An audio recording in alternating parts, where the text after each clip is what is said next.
Vous tous qui êtes dans les 5 territoires du Kasaï central,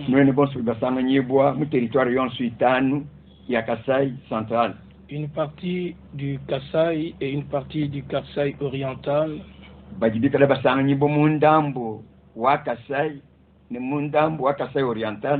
où que vous soyez. Je vous salue encore une fois de tout cœur au nom du Seigneur et Sauveur Jésus-Christ.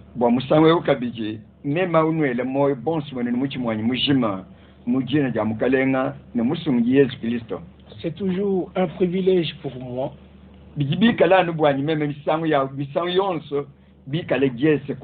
de partager avec vous la sainte et précieuse parole de Dieu de la Bible.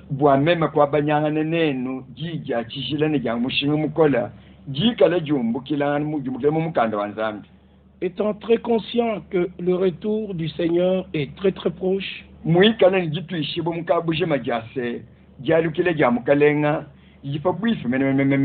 je veux dire le retour du Seigneur est imminent.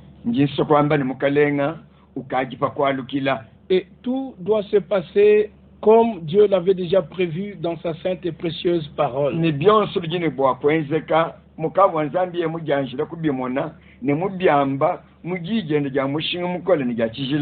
Toutes les interprétations que les hommes ont amenées au cours des âges doivent passer.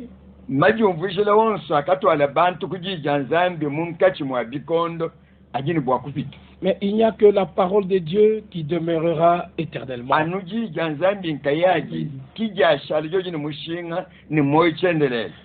Le Seigneur pouvait dire dans Matthieu chapitre 24,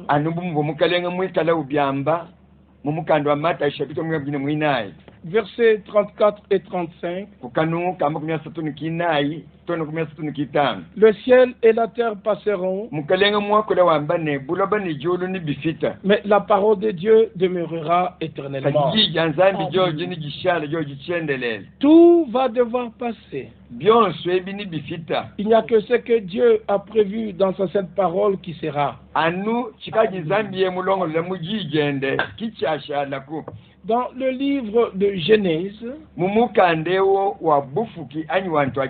que nous appelons le livre de l'origine de toutes choses, déjà le plan glorieux du salut de Dieu était dessiné.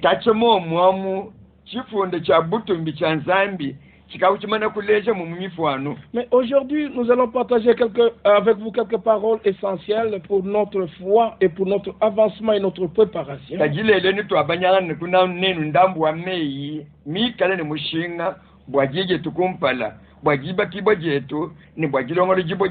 Parce que tout doit être restauré totalement comme cela était prévu dans les Saintes Écritures.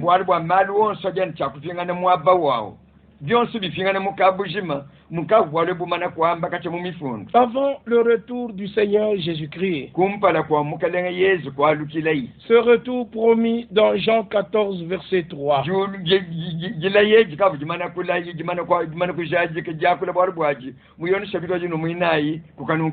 Tout doit être considéré comme au temps des apôtres.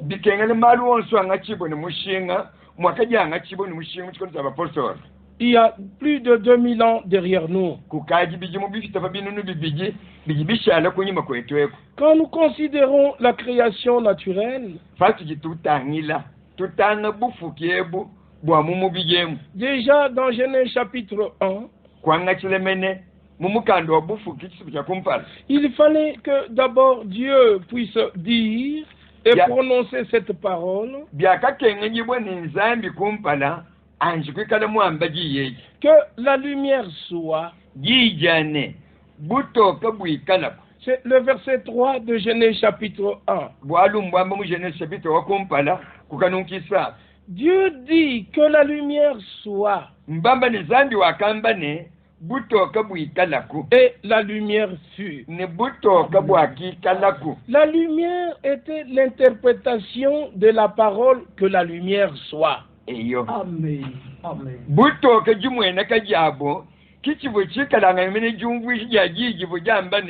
butoka bwikala. Car Dieu est son propre interprète.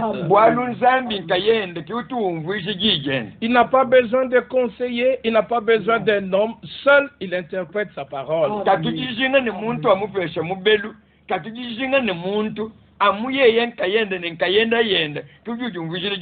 Et au verset 4, il est dit,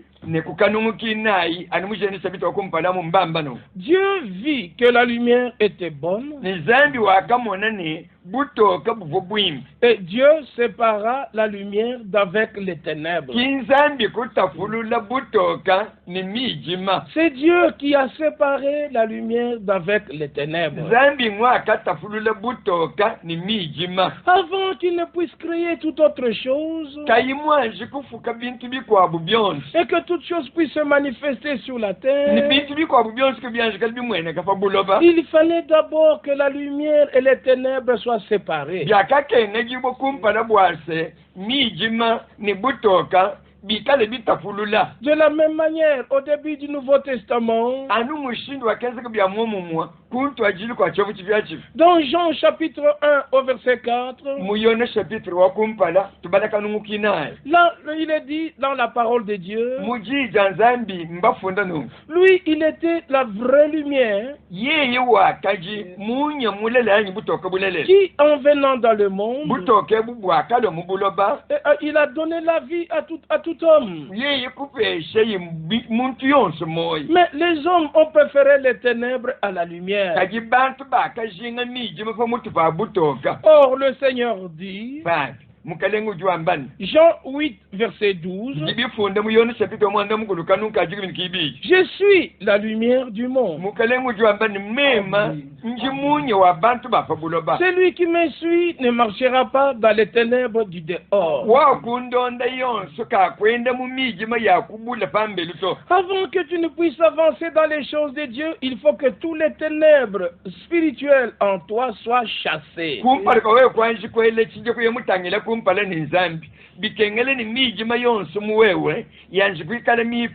Parce que s'il y a encore les ténèbres, tu interpréteras encore tout, tu confondras tout.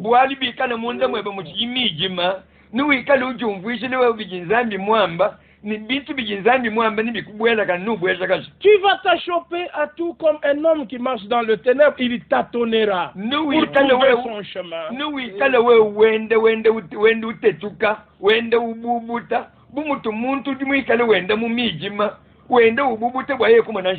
Ce soir, par la grâce de Dieu,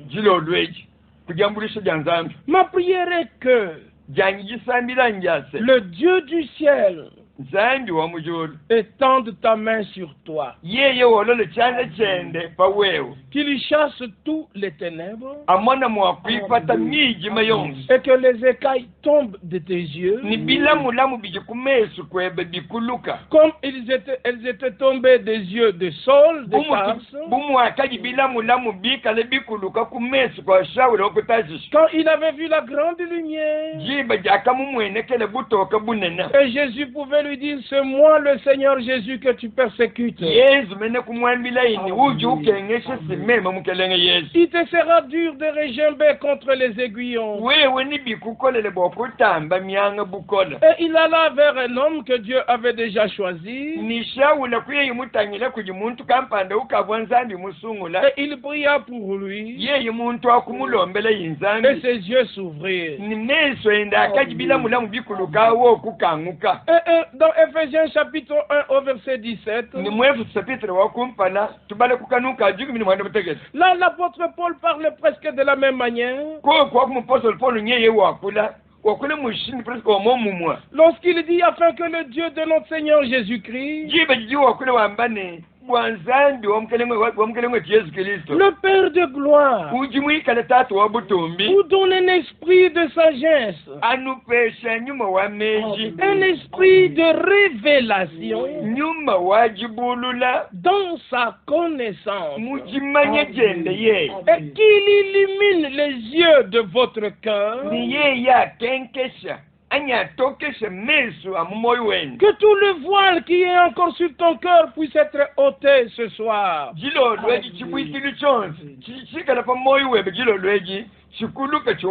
Pour que tu saches quelle est l'espérance qui s'attache à son appel. Et aujourd'hui, c'est le dernier appel.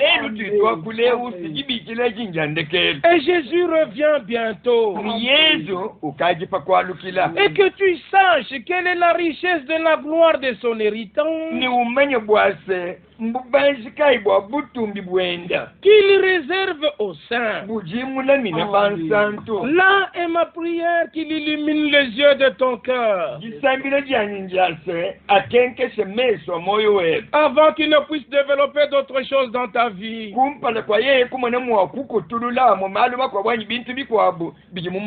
Nous retournons dans Genèse 1.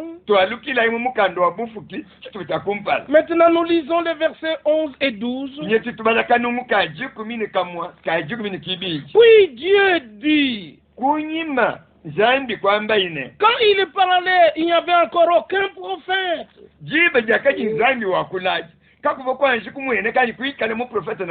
C'est seul, il est en train de parler. Que la terre produise de la verdure, de l'herbe portant de la semence, des arbres fruitiers donnant du fruit selon leur espèce, et ayant en eux leur semence sur la terre. Et cela fut ainsi. Que chaque semence se reproduise selon son espèce. Au verset 12, la terre produisit de la verdure, de l'herbe portant de la semence selon son espèce, et des arbres portant du fruit, et ayant en eux leur semence selon leur espèce. Dieu vit que cela était bon. Tel que dans la création naturelle, chaque arbre, chaque année, chaque saison produit les mêmes fruits, ça n'a jamais changé.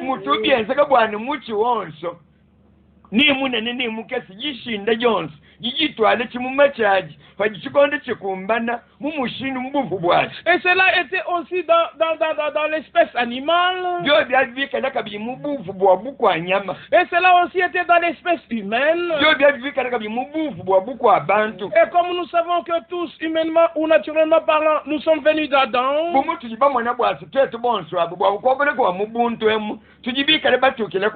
Et jamais tu ne produiras un chien ou une chatte ou je ne sais pas quel oiseau. Un humain ne produira qu'un humain.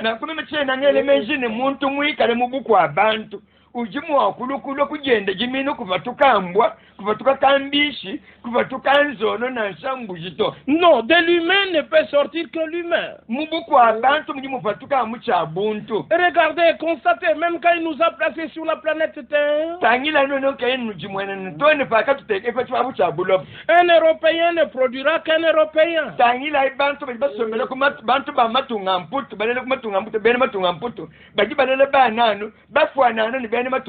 Un Asiatique ne produira qu'un Asiatique. Et un Africain ne produira qu'un Africain.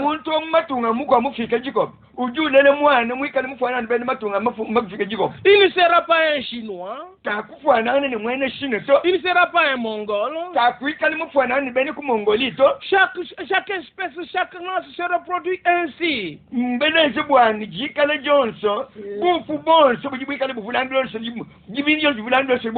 C'est l'ordre de Dieu dans la nature.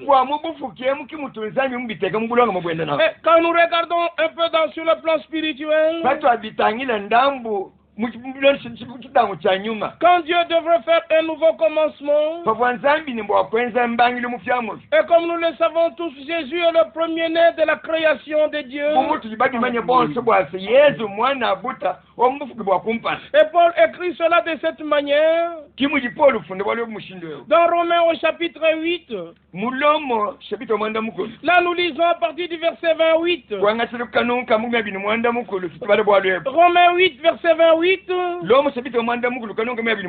Nous pouvons descendre jusqu'à 31. Nous savons du reste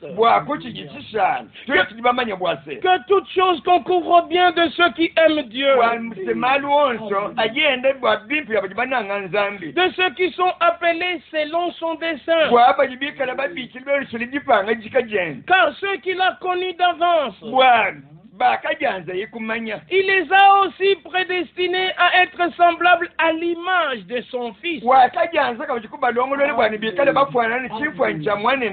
Ceux qu'il a connus d'avance, il les a aussi prédestinés à être semblables à l'image de son Fils, afin que son Fils fût le premier-né entre plusieurs frères.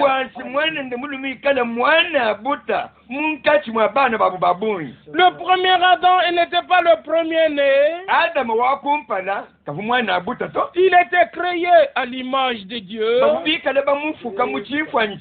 Mais Jésus est né. Il est né à Bethléem. C'était dans le plan de Dieu qu'il soit le premier-né entre plusieurs frères.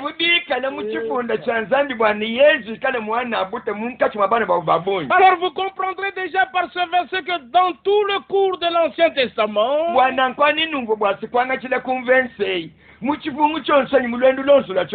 il n'y avait aucun homme né de nouveau.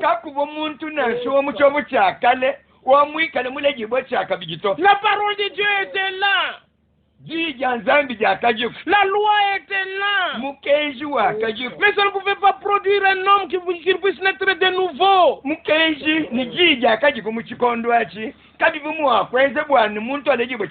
Mais Jésus est le premier-né entre plusieurs frères. Et au verset 30, il est écrit: et ceux qui l'ont prédestiné, il les a aussi appelés. Et ceux qui l'ont appelé, il les a aussi justifiés.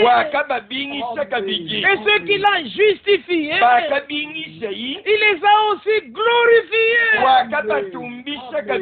Dieu n'est pas comme un homme, il ne voit pas comme un homme voit. Dans sa préscience, il connaît la fin avant le commencement. Et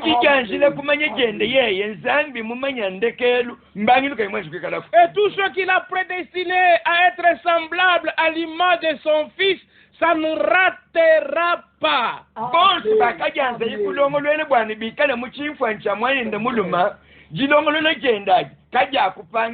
Parce que son Fils est la semence promise dans Genèse 3, verset 15.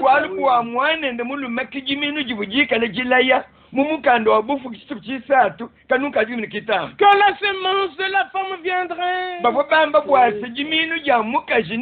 et elle écrasera la tête du serpent. Et n'oubliez pas Genèse 1, verset 11 et 12. Chaque semence doit se reproduire selon son espèce. Comme Jésus est la première semence de Dieu, comme lui-même pouvait le dire dans Jean chapitre 12, si le grain de blé qui est tombé en terre ne meurt, elle demeure seule. Mais s'il meurt, il produit d'autres grains semblables à lui.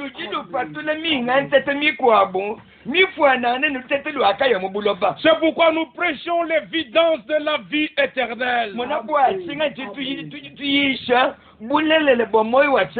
Aussi vrai que Jésus est mort à Golgotha, son sang précieux a coulé. La réconciliation a eu lieu avec Dieu. La communion a été rétablie. Il a été enseveli, mis en terre. Et le troisième jour, il est ressuscité.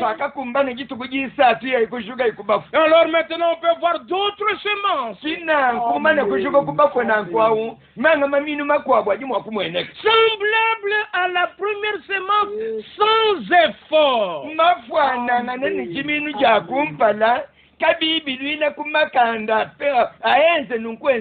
Croyez comme le disent les Écritures et expérimentez cela. Et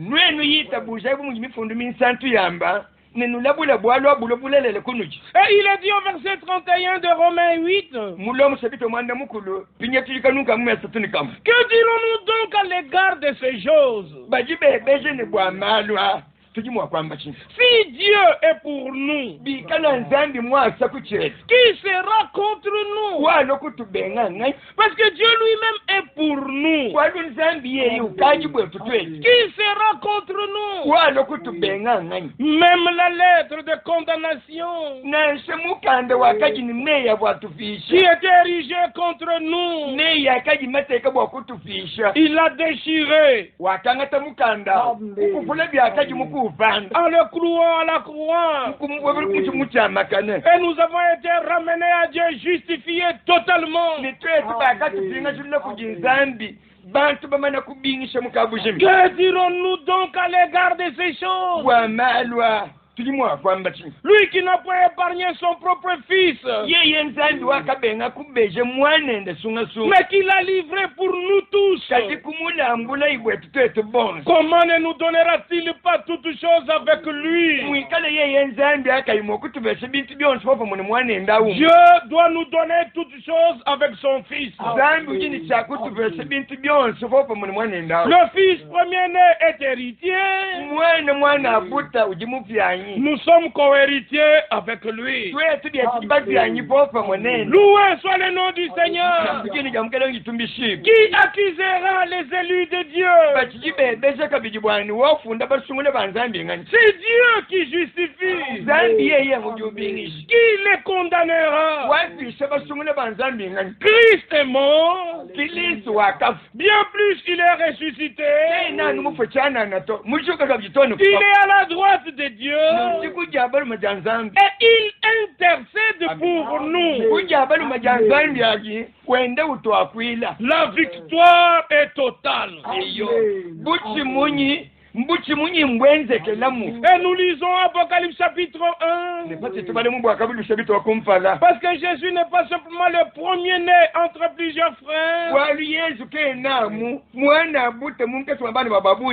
Mais il est dit ici dans Apocalypse 1, à partir du verset 5, et de la part de Jésus-Christ, le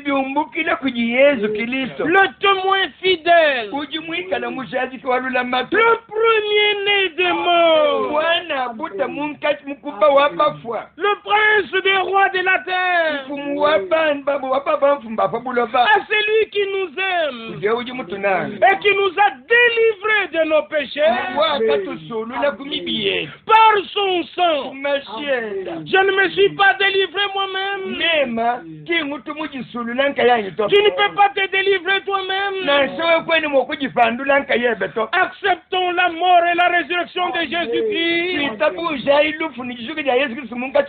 C'est pour toi et c'est pour moi qu'il est mort, humilié à la croix. Il a été attaché à la croix pour que moi et toi nous puissions être délivrés.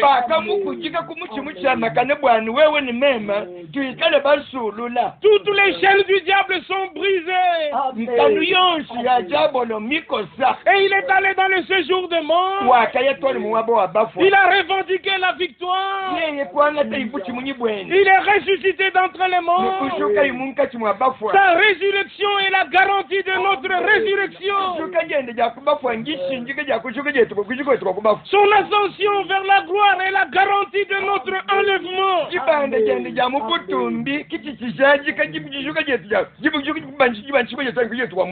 Maintenant, il fait la fonction de médiateur et d'avocat et d'intercesseur.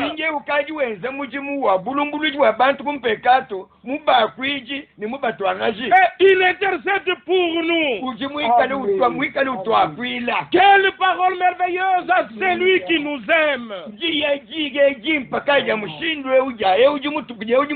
Et qui nous a délivrés de nos péchés par son sang. Quand il multipliait les pains, nous n'étions pas délivrés.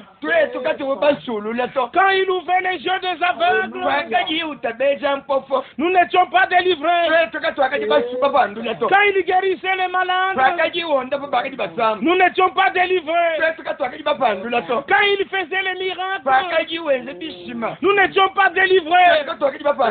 Mais quand son sang a coulé à la croix, et le cri de triomphe a retenti, tout est accompli. Là où tu es, lève tes mains, dis merci Jésus, je viens à toi.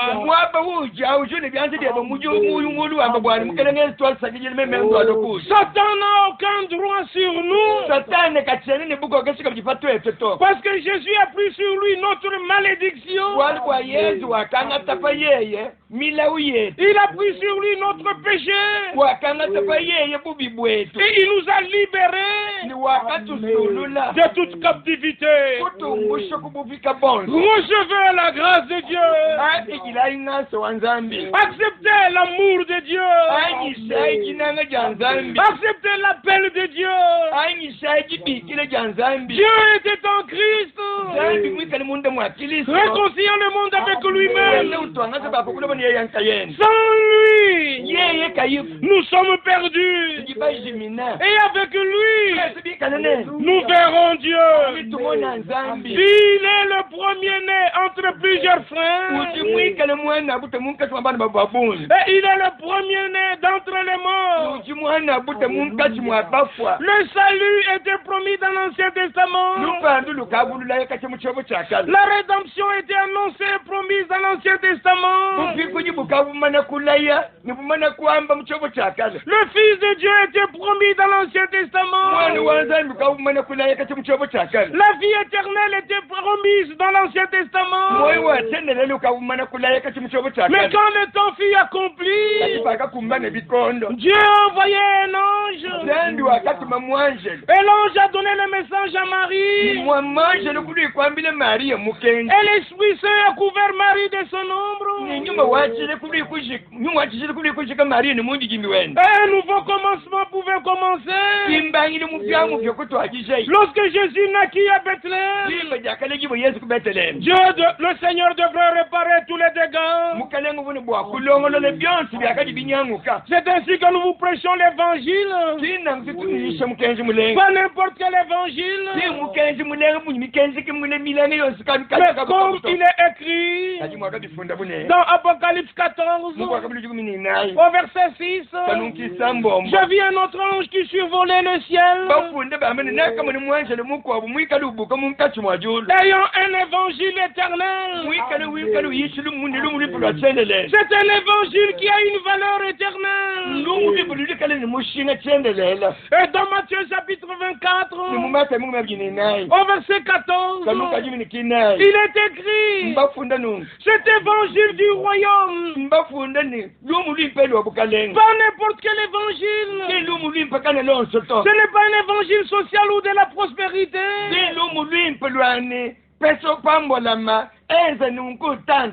Mais c'est l'évangile du royaume. Et tu ne peux pas entrer dans le royaume si tu n'es pas né de nouveau. C'est Jean chapitre 3, verset 3 et verset 6. C'est l'évangile du royaume avec tout ce qui concerne le royaume de Dieu. L'évangile de notre salut. L'enseignement des apôtres. Et la partie prophétique de l'histoire du salut. Cet évangile est un évangile puissant. Selon que Paul pouvait le dire dans Romains chapitre 1er. Au verset 16 et le verset 17. Car je n'ai point honte de l'évangile. C'est une puissance de Dieu pour le salut de quiconque croit. Du juif premièrement. Oui, du grec. Parce qu'en lui est révélé la justice de Dieu. Et révéler la justice de Dieu. Par la foi et pour la foi, selon qu'il est écrit, le juste vivra par la foi. Tu reçois cet évangile dans ton cœur et dans ton âme. La puissance de l'évangile va transformer ta vie. Et la parole de Dieu en tant que semence se met dans ton cœur. Va faire de toi un fils de Dieu comme Jésus. Comme c'est un évangile éternel qui consiste aussi dans la proclamation de la partie prophétique de l'histoire du salut.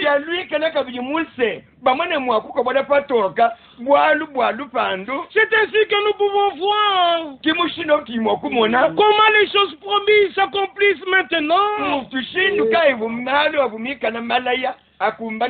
Et aussi les choses prédites s'accomplir maintenant. Et lorsque nous les annonçons, c'est pour éveiller l'attention de tout un chacun. Soyons prêts. Jésus revient bientôt. Maranatha.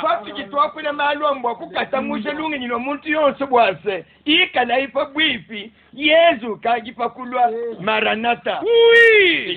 Si nous voyons l'Empire romain se renaître de nouveau.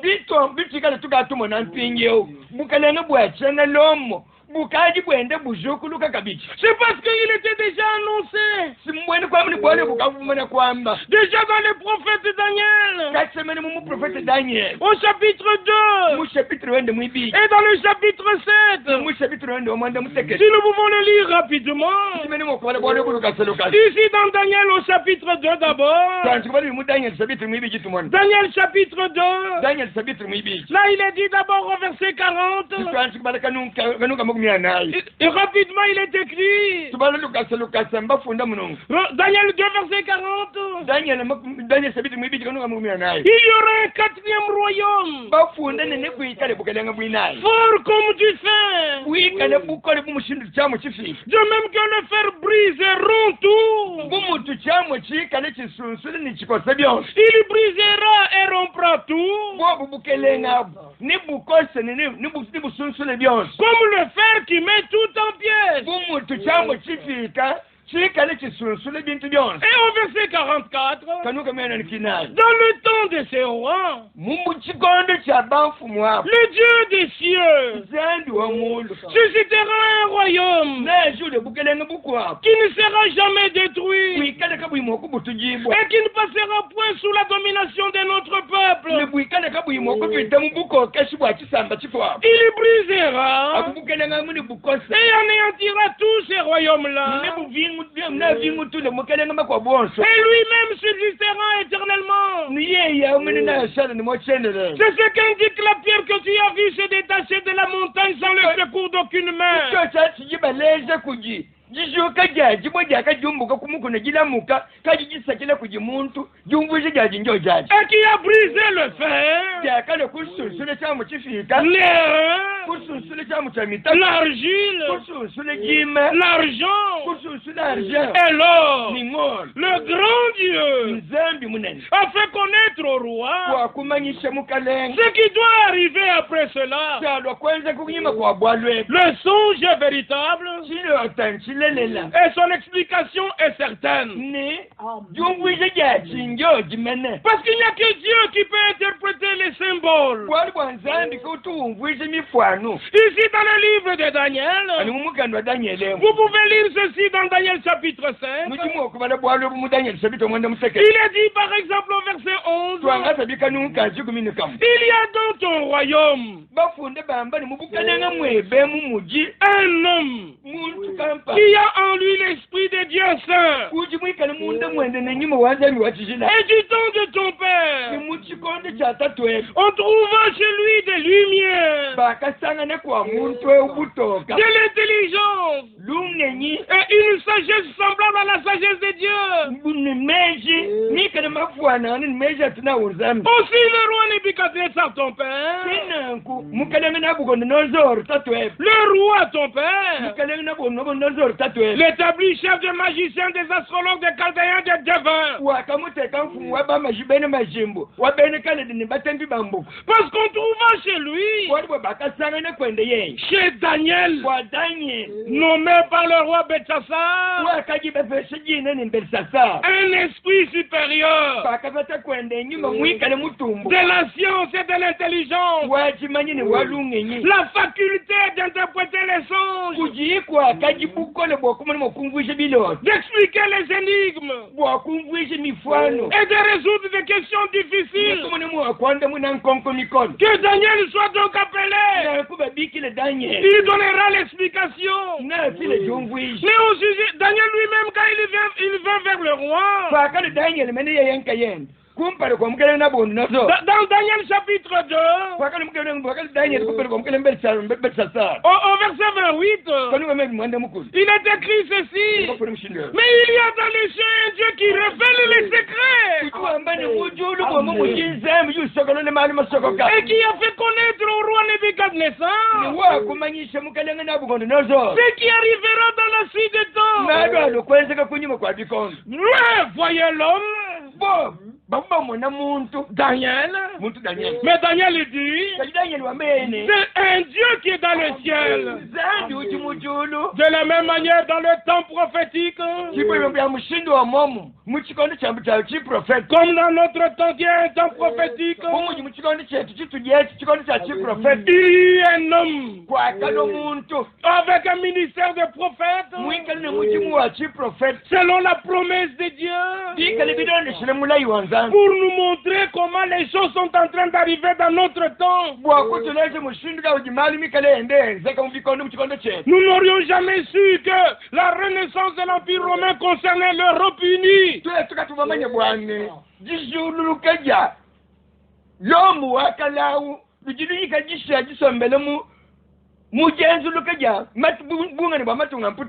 que regardez même Paul lorsqu'il était né, il dit qu'il était né citoyen romain. Là nous pouvons le lire dans Actes chapitre 21. Actes chapitre 22. Paul dit, Actes chapitre 22, verset 25. Là l'écriture dit, lorsqu'on lui exposait au fouet, Paul dit au centenier qui était présent, vous est-il permis de battre devers un citoyen romain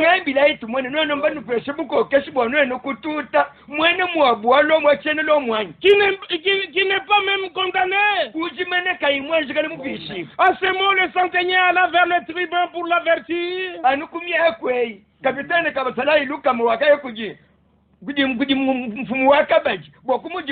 Disant, que vas-tu faire? Cet homme est romain.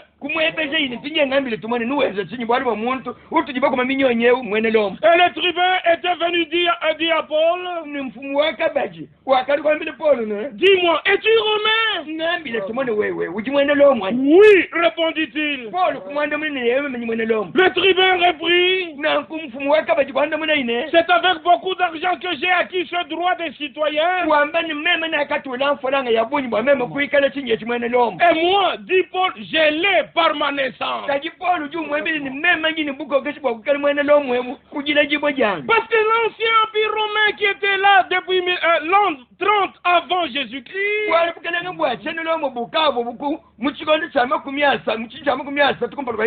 cet empire avait son expansion.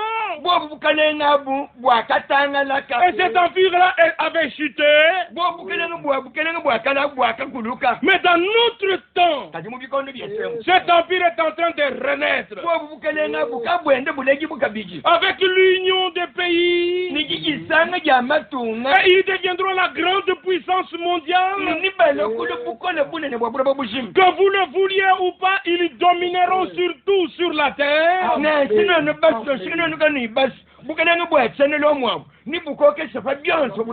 Comme nous l'avons lu dans Daniel 2, nous pouvons encore le lire dans Daniel au chapitre 7. Dans Daniel chapitre 7, là aussi il est écrit au verset 7, après cela, je regardais pendant mes visions nocturnes, et voici il y avait un quatrième animal terrible, épouvantable, extraordinairement fort. Il avait des grandes dents de fer. Il mangeait, brisait et foulait aux pieds ce qui restait. Il était différent de tous les animaux précédents. Il avait 10 cornes. Et la description est donnée. Mais Daniel était préoccupé pour cet animal. Et il voulait avoir l'explication.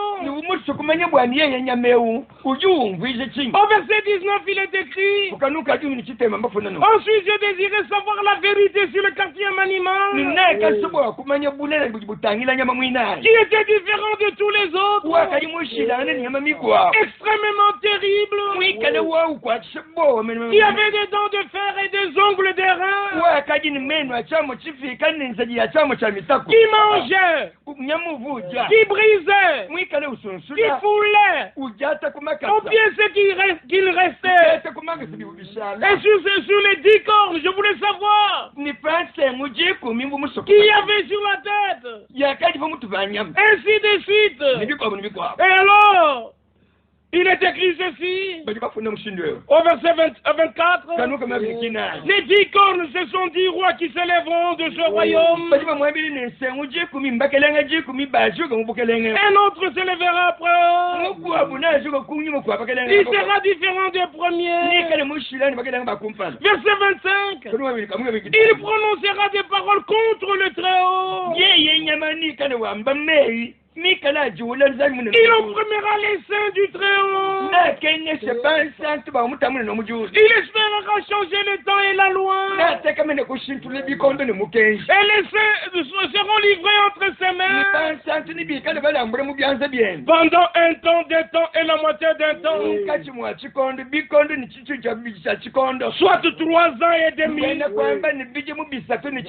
Puis viendra le jugement. Et on lui ôtera sa domination, qui sera détruite et anéantie pour jamais. Le règne, la domination et la grandeur de tous les royaumes qui sont sous les cieux seront donnés au peuple des saints du Très-Haut. Son règne est un règne éternel. Et tous les dominateurs le serviront et lui obéiront. Nous comprenons qu'il y a un 4e royaume qui est en train de prendre place.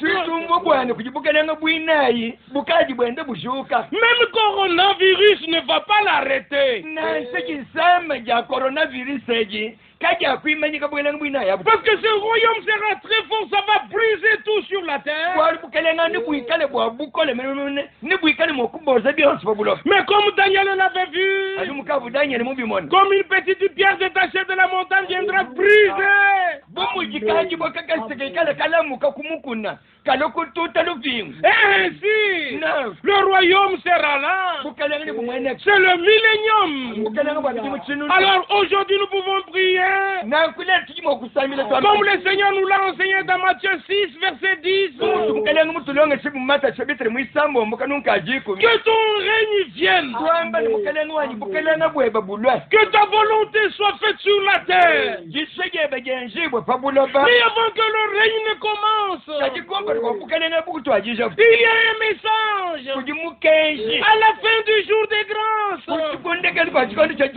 qui prépare l'épouse de Jésus-Christ. Et quand Jésus viendra selon Matthieu chapitre 25, verset 6 jusqu'au verset 10, il ne vient pas en tant que roi, il vient qu'en tant qu'époux. L'époux vient chercher son épouse. C'est ainsi qu'il est écrit, son épouse s'est préparée. Parce qu'il ne peut pas régner sans l'épouse. Nous régnerons avec lui. Les choses prédites prennent place déjà maintenant. C'est pourquoi le dernier rappel est lancé. Chancez du milieu de mon peuple. Quelle semence tu as reçue dans ton âme? Quiconque a reçu la semence catholique, il ne produira que des catholiques. Celui qui a reçu la semence luthérienne ne produira que des luthériens. Celui qui a reçu la semence anglicane ne produira que des anglicans. Celui qui a reçu la semence pentecôtiste ne produira que des pentecôtistes. Celui qui a reçu la semence charismatique, il ne produira que des charismatiques. Mais nous te conseillons de recevoir la semence parole de Dieu. Luc 8, verset 11. La semence est la parole de Dieu. 1 Pierre chapitre 1, verset 23. Vous avez été régénérés par une semence incorruptible, qui est la parole vivante et permanente de Dieu.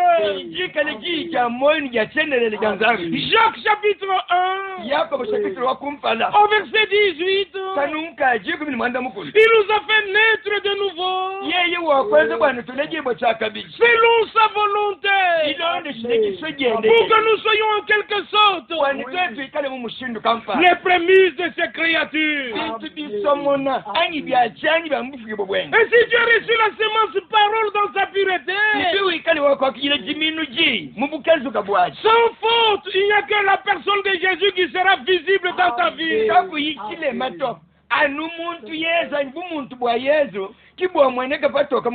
La loi de Dieu ne change pas. Jésus qui est le même hier, aujourd'hui, éternellement. C'est qu'a fait de cet évangile les croyants au commencement. Cela fera de nous comme eux.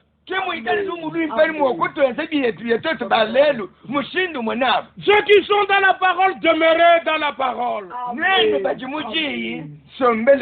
Ne mélangez pas la parole. Dieu a un programme avec son peuple. Et Dieu doit achever l'œuvre qu'il avait déjà commencée. Celui qui est de Dieu écoute les paroles de Dieu. Et il agira selon la parole de Dieu. Le Seigneur pouvait dire dans Jean que dans la parole il y a la vie. Ma parole est esprit et vie. Et la vie a été manifestée dans le Fils premier-né. La même vie sera manifestée dans les autres fils et filles de Dieu. Il faut que ce soit valable pour toi et pour moi. Ce que le Seigneur a déclaré dans Jean 20, verset 17. Je m'en vais vers mon Dieu et vers votre Dieu, vers mon Père et vers votre Père. Dieu est-il réellement votre Père? Dieu ne peut être votre Père que seulement si vous êtes issu de lui. Ouvre la matrice de ton cœur.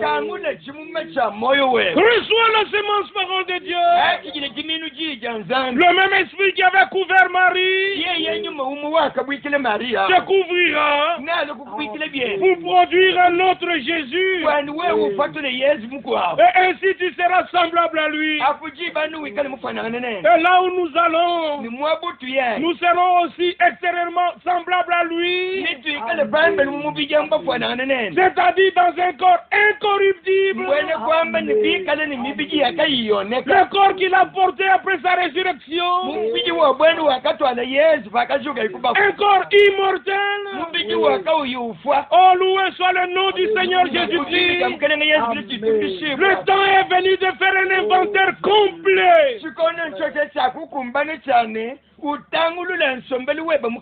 Si ta foi est comme la foi des apôtres, si tes expériences sont les expériences des apôtres, beaucoup parlent de la nouvelle naissance mais ils ne sont pas nés de nouveau.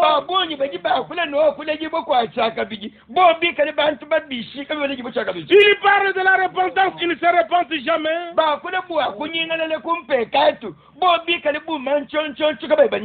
Il parle des signes de fin des temps, mais il continue la vie comme si de rien n'était. À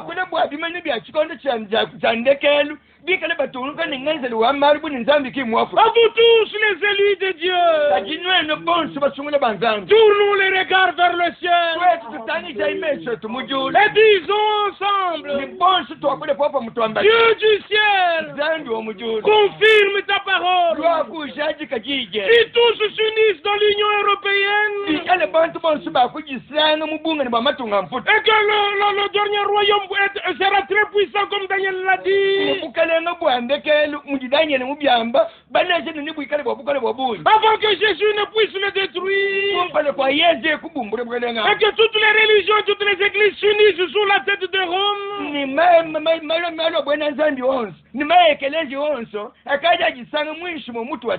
Dieu du ciel, unis tous les vrais enfants sous une seule tête, Jésus-Christ.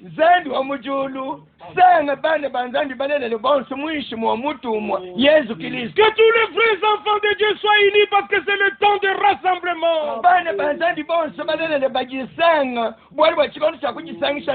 Qui nous donne à tous un même cœur, un même esprit, une même pensée, un même amour. Je prie pour vous. Dieu du ciel, confirme ta parole. Secours tout celui qui l'a reçu dans la foi. Et donne-nous au-delà de tout ce que nous pensons et de tout ce que nous te demandons, que ceux qui croiront, Seigneur, fais grâce, que tous soient prêts pour le grand jour du retour de Jésus. Je te le demande avec foi. Délivre les captifs, guéris les malades, console les affligés, illumine le cœur, que les gens voient la différence et qu'ils fassent la différence entre la vérité et l'erreur. la lumière et les ténèbres, Christ et Bélial.